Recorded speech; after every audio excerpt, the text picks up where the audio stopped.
that might not be well known, but is probably pretty obvious about the military is as you go up in rank, your promotion ceremonies become a bigger and bigger deal. I can think about my first promotion in the Navy when I went from E1 to E2. It was basically like an administrative thing. I was like, hey, I think I'm an E2 now. And they're like, well, go to admin and check and fix your uniform. So, pretty much was in trouble for my first promotion. But my last promotion in the Navy, when I became a 04, which ended up being the rank I retired as, the ceremony was a lot different. I got to invite, my former bosses. I had my wife and my children there, and I even got to make a speech. And I remember giving this speech, and I was waxing on eloquently about the hard work it takes to get there and how I hoped that I would live up to the responsibility that they've entrusted me with.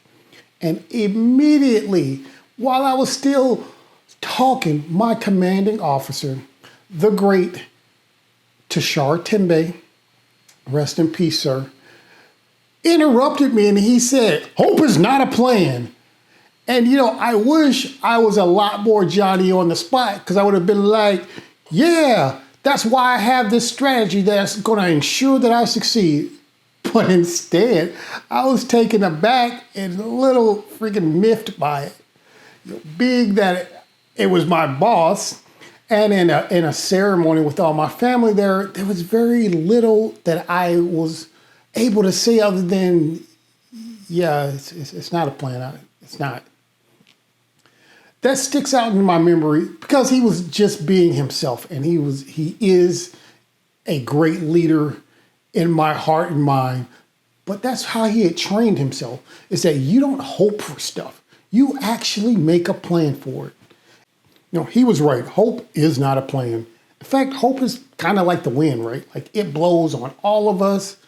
And, just like the wind, to extend this sailing metaphor, it cannot take you where you want to go, but you actually must ride the winds of your dreams to make sure you get the quality of life you want, the money you want, the lifestyle you want, and really all the good things that life has for you. These winds of hope is really where our lives will lead us, and we can't just let them be random like the wind. See, all of our hopes and our dreams can't just happen. Just look at the, economy today, or even the structure of the way our world works. You just cannot win if you let it be driven by the winds of hope in this world. Here's the thing to consider. The wind, much like hope, will blow you whatever. What you must learn to do is not hope for a better life. Instead, we must change before our lives will change. The change you need, I will break down into 3 categories: personal development, goal setting, and last will really be financial independence. These are the things that I'm going to talk about today, and they're the key to greatness. So let's get at it. Hey, I'm Rob Johnson, and welcome to the Legacy Gentleman channel.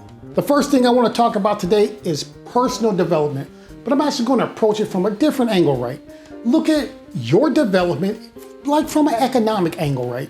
This is very simple. You get paid for the value you bring to the marketplace. That's really simple and it's really pure economics, but also the way life works. Your pay today is based on what you bring to the market, minus the government's cut and the cut from your job. So ask yourself, is it possible to become twice as valuable in the marketplace and make twice as much just working the same amount of hours? Is that possible? Well, obviously the answer is yes, because you could think of probably 3 or 4 jobs that actually make twice as what you make now, right? But think about this. Can you become 3 times more valuable to the marketplace and make 3 times as much money and still work relatively the same amount of time? And once again, the answer to this is yes. But walk with me this. Can you become 5 times, 10 times, 100 times, even 1,000 times more valuable to the marketplace? The answer is yes, yes, yes. And with work, Yes. See, guys, in general, you increase your market value by working harder on yourself than you work on your job. Give that a second to sink in. You need to work on yourself harder than you work on your job. See, if you went to work on yourself, you worked on your skills, you worked on your vocabulary, you worked on your personal brand, then it will become better each year. Your vocabulary, your skills grew, your vocabulary grew. Hey, even if your appearance grew, then your competence was growing with those things. You will be much more attractive in the marketplace, and that will increase your value and your pay. Increasing your value in the marketplace, and I'm talking about far above jobs. So look, here's the first thing you can do for personal development. Learn from your personal experience. This is a very simple concept, right? You look back for a few months and see, hey, did I make some mistakes? How could I have corrected them? And do that correction for the future. Look at yourself. What mistakes did you make that did not work? And then don't do them again. The other thing, and I think about Joseph in the Bible, is to learn from other people's experience. See, this is the real kicker, right? You can learn from other people's mistakes and let them be your teacher. Let their mistakes keep you on a straight and narrow path towards your goals. There's also positive examples from people. And I think that's another thing that we can actually do. You can find people who are doing well and learn from them and do what they do. So here's what you're supposed to do. You need to observe, you need to listen, and you need to read about people's positive and negative examples and actually learn from it. Apply those examples into your life and make them into the discipline that's going to drive your story and your life in the future.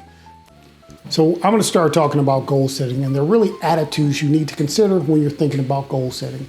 And here's the overarching theme. You need to think about your past as a school and let it be your teacher. See, our mistakes from the past, much like I talked about learning from personal experience before, are things that you can use to make yourself better.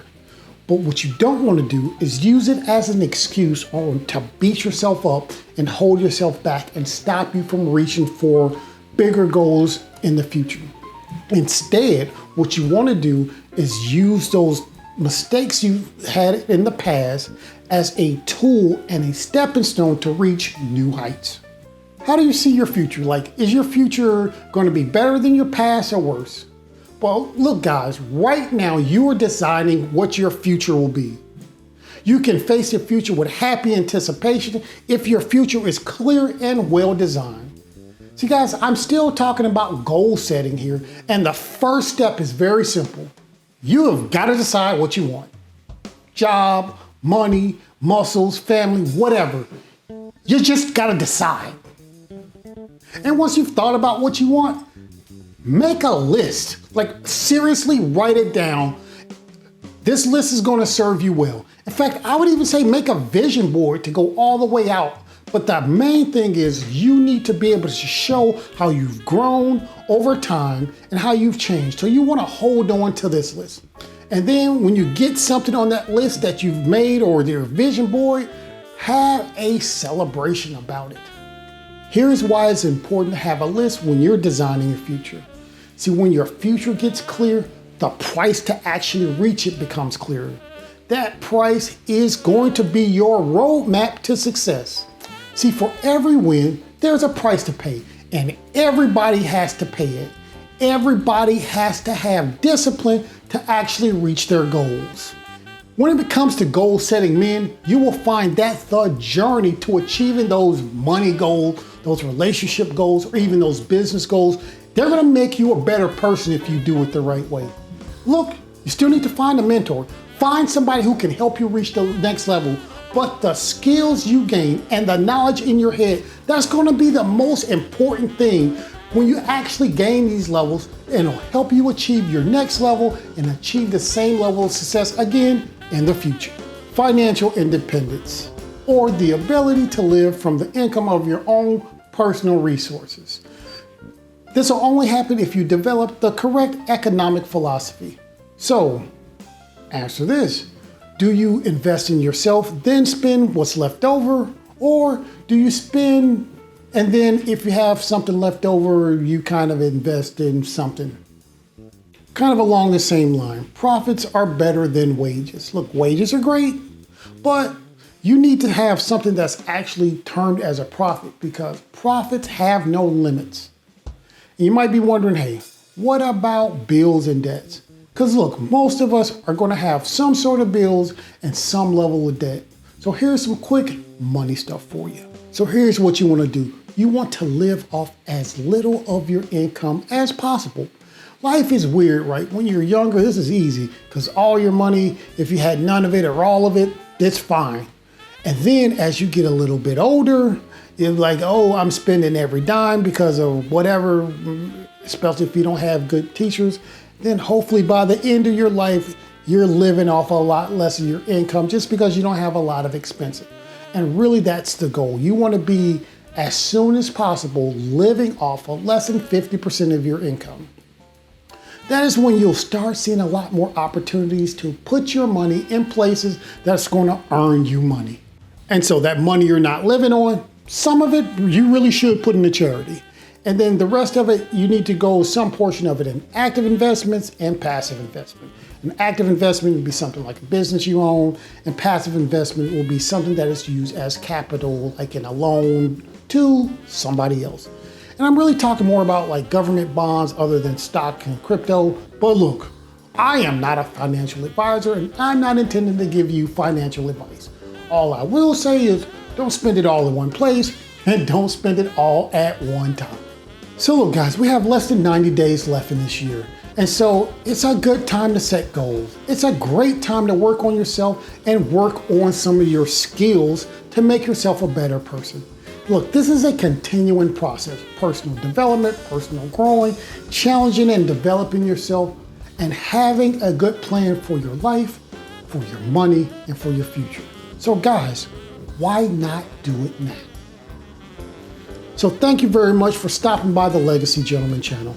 If you found something in this video useful, please like it and share it with somebody. And if you like these type of videos, please subscribe to this channel because I release videos about making yourself and your life better once a week. If there's something specific you'd like to see me talk about, please drop a note in the comments section. But until next time, go be legendary.